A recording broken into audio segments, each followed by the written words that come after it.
Ang ating dalawang best players of this ball game from the AFP Cavaliers, Darwin Cordero and Romeo Almerol. Congratulations sa inyong kupunan. Darwin, first of all, Darwin, back-to-back losses kayo no, last year against the SSS and Judiciary. No? So, paano kayo nakabangon sa larong ito going up against the GSIS? In-expect mo ba na magiging madali ang larong ito?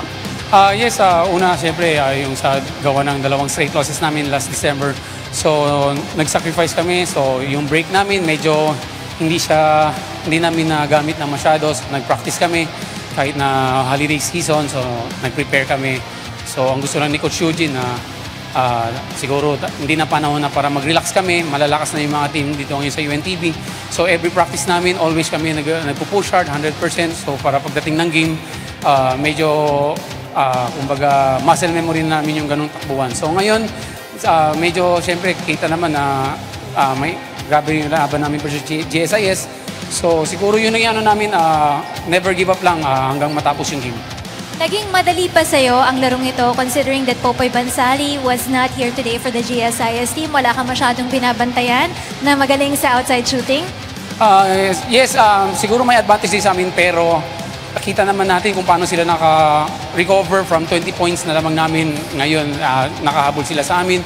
So, andun pa rin siguro sa mga adjustment, ganun. So, andun pa rin. Siguro may mga lapses pa rin kami na kailangan namin i-review dating sa practice, pagbalik namin sa practice. Darwin, sino mga gusto mong batiin at pasalamatan sa larong ito? Go ahead.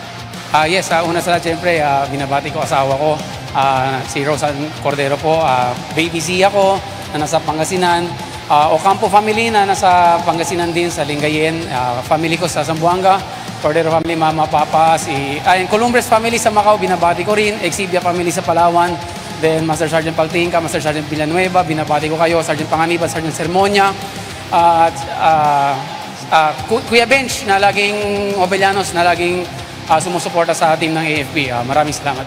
Maraming salamat sa iyo, Darwin Cordero. Another best player of this ball game, si Romeo Almerol. Romeo, you started out on a good note for this season. Malaking bagay ba sa kay inyo yung addition ni John Rebollos para sa inyong kupunan? Well, of course, he has an extensive basketball experience as well.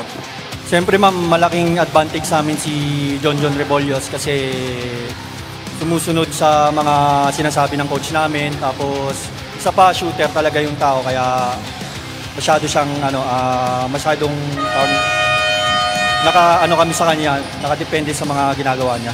Romeo, ang last game ng AFP kontra ito sa Comelec team. Alam naman natin, pareho kayo ng Comelec in the team standings right now. Sila 4-1, kayo may 4-2 dun sa win-loss record nyo. Ano ang paghahandaan nyo against the Comelec team?